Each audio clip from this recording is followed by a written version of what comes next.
Hello everyone, this is Dr. Webb and welcome to this calculus video. We're going to be doing a little bit more review right now, and it's because we're going to be looking at average rates of change because one of the main uses of calculus is to study how quantities change, how functions change in relation to variables, and understanding the average rate of change is sort of the first step towards that. And one of the main tools that we're going to be using throughout the semester are going to be linear functions, thinking about things as lines as much as possible. And so we'll talk about those as well. So let's start with an example. Suppose that the population of Harrisonburg right now is 55,600 people, and 3 years ago the population was 52,400 people. Estimate what the population of Harrisonburg will be in 2 years. So if you want, you can pause the video right now, take a couple minutes to work on this. This should be a good review problem. So I'm going to give you a second to pause if you want. Okay, so now let's work out how to do this.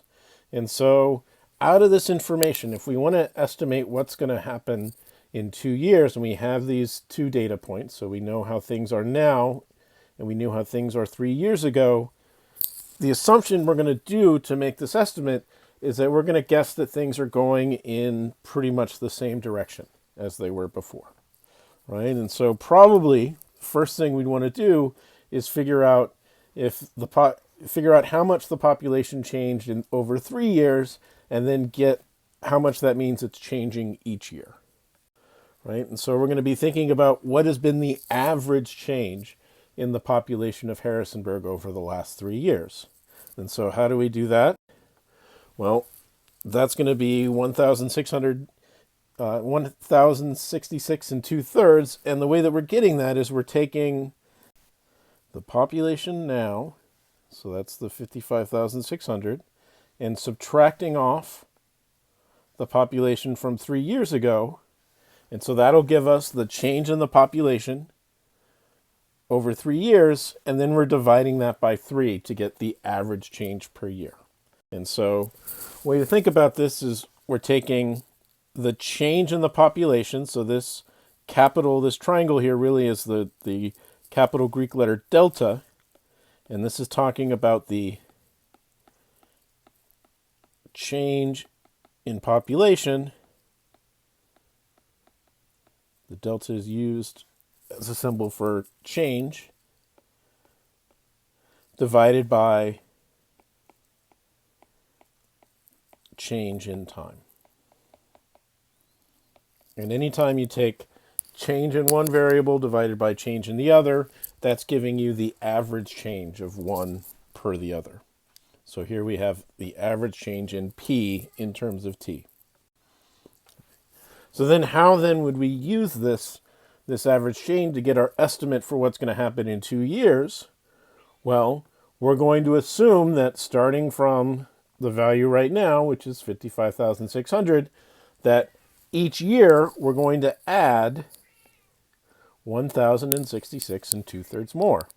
And so we're going to take what we have right now, 55,600, and then add the average rate of change over those 2 years. So we're going to add 1,066 and 2/3 twice.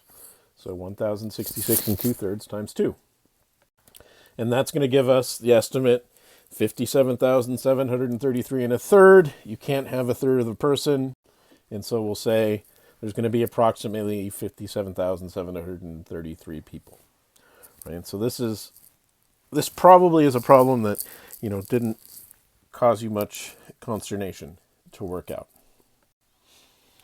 So when we're estimating values of a function, we use what we know about the rate of the change of the function to predict new values. This is just a common thing. We do it in math, but if you just ask someone on the street how to do this problem, this is exactly what they would do. This is what it makes sense for us to do. And so it's what we did in this problem, and is a reasonable and easy thing to assume, is that the average rate of change is going to remain pretty much constant. How it's been changing in the past, especially if it's in the recent past, is going to be approximately how it's going to keep changing going forward in the future, at least in the short term, right? And sort of the smaller amounts of time that we're talking about, the more accurate this probably is. So let's think kind of graphically. If we were to graph this, what's going on here? So this, I've plotted the 2 points here. So the y-axis here is talking about the population. The x-axis is talking about time. So this spot right here is today, and so at today we were, a little bit at more than 55,000, a little bit less than 56,000. So all of these numbers here are times by 10,000. And then the other data point we had was from 3 years ago, when it was a little bit more than, a little bit less than 53,000. So those are the 2 points that we had. And so when we calculated the change between them, so you can think about, we have kind of a natural right triangle here. The side of this triangle is that change in time. The height here is that change in population over those 3 years. And so if we think about the line between them, the slope of this line is going to be the average rate of change. So let's draw that line. So now we've made a line between these two. And the slope here, the change in y over change in x, well, the change in y is the change in the population. The change in x is the change in time. And so the slope here is the average rate of change.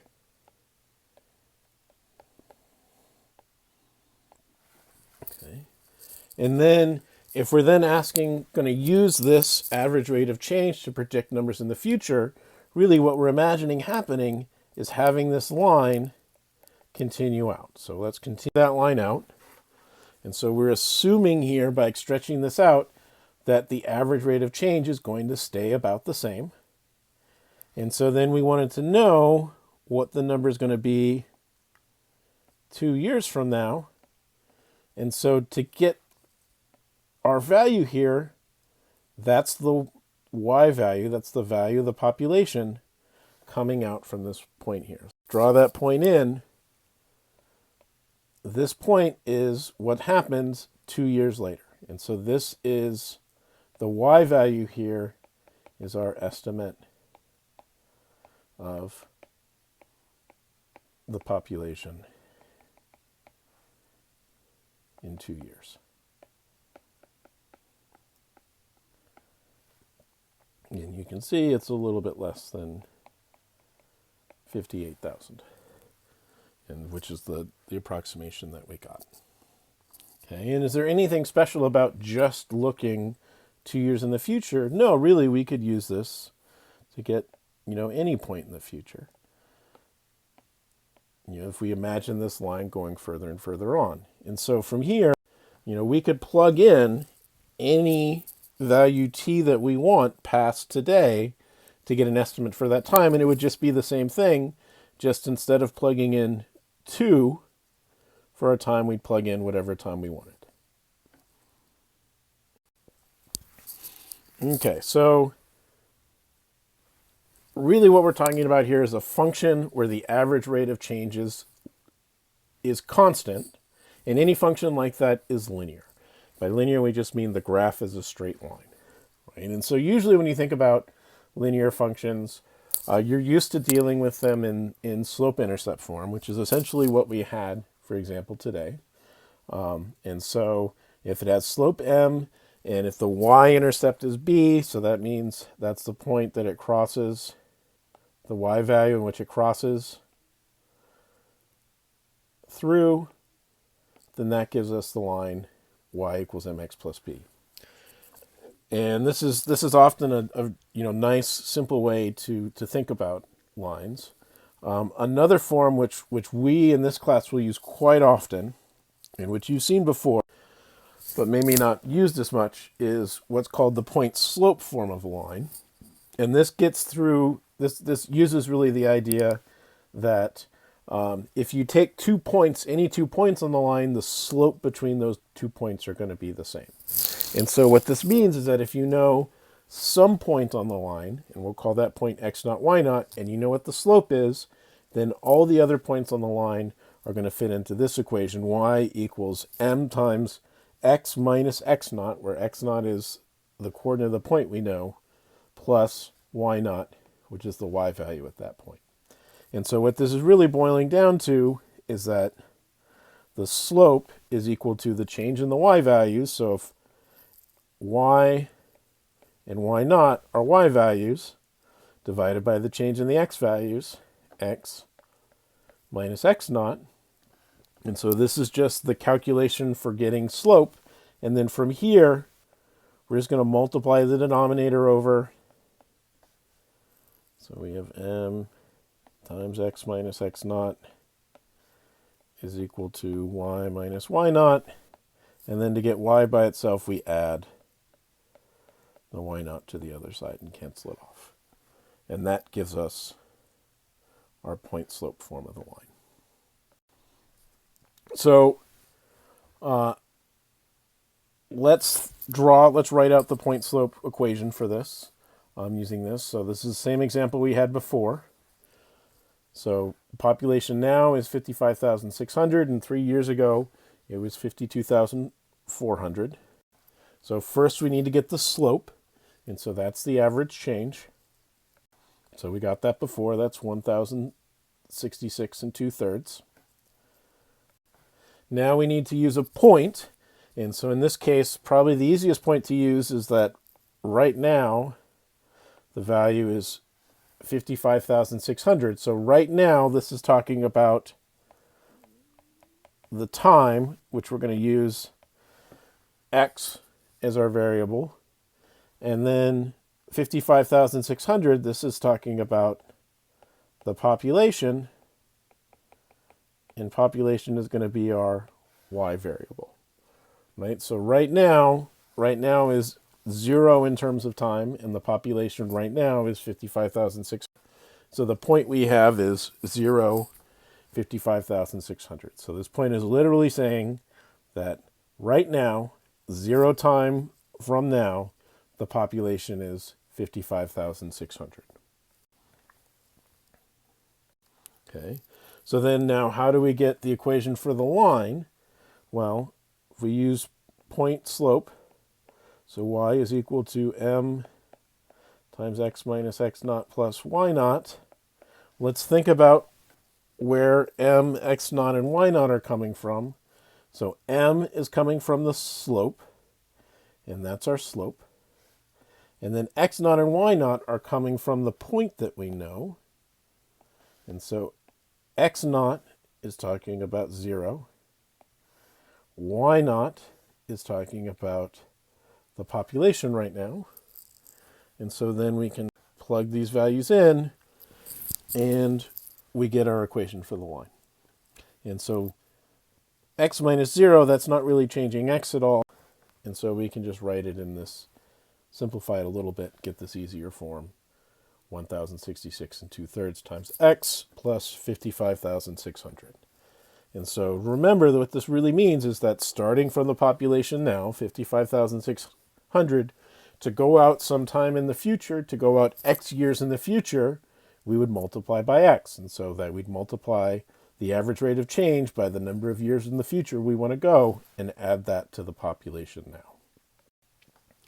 Okay, now suppose that we have another town that currently has a population of 60,000, so it's a bit more than the population of Harrisonburg.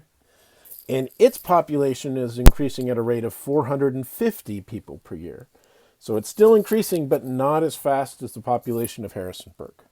So the question is, when will the population of Harrisonburg surpass or go past the population of this other town? Okay, so first thing we need to do is to get the equation for this other town. Okay, and so we're given that it's increasing at a rate of 450 people per year. And so that is going to be our slope. And then we have that it currently has the population of 60,000. And so that's going to give us our point. And so in writing this equation, our slope for this town is 450 people per year. And our point, well, currently means the time is now. So 0 is representing that we're currently right now. And then right now, the population is 60,000. So we have our slope, we have our point. So we can write out our equation. And it's going to be x minus 0 plus 60,000. And let's see if we can be 450x plus 60,000. Now let's take the equation for Harrisonburg that we already figured out. So 1,066 and 2/3 x plus 55,600. And so now we have our guesses, we have our information as to what the population is going to be approximately for each town going into the future. Now we want to know when Harrisonburg is going to catch up and pass the other town. And so that's going to be when the population of Harrisonburg, which is represented by this y, equals the population of the other town, represented by that y. So to figure out the x value where these two populations are equal, we're going to set these two equations to each other. So if we want these two y's to be equal, it means these two equations on the other side are going to be equal. So let's tuck them in. 450x plus 60,000. So equation for the other town equal to the equation for Harrisonburg. Now we want to solve this for x to get our time. So remember, x here is talking about time. So we're going to solve for x. And so let's move the 450x to the other side and the 55,600 to the other side. So we have everything in terms of x to the right, everything constant on the other side. And so 6,000 minus 55,600, that's going to be 4,400. So that's the difference in the populations between the two towns. And on the other side, we can factor out an x and take 1,066 and 2/3 minus 450. And we're going to get 616 and 2/3. And so this is the difference in the rate of growth between the two towns. And then from here, we can solve by x by dividing out the 616 and 2/3. And we do that, we get that x is a little bit more than 7. Okay, and so we'd say that Harrisonburg is going to catch up in a little bit more than 7 years. And so, in terms of these questions, we're okay dealing with decimals. We should be able to understand what these decimals are saying. So it's saying that if things are going to go in about 7 years, they'll be about the same. Strictly in 7 years, Harrisonburg might still be a little bit beneath, but by the time you go one more year in the future, Harrisonburg should pass them. So that is all for this video, and I will see you again soon.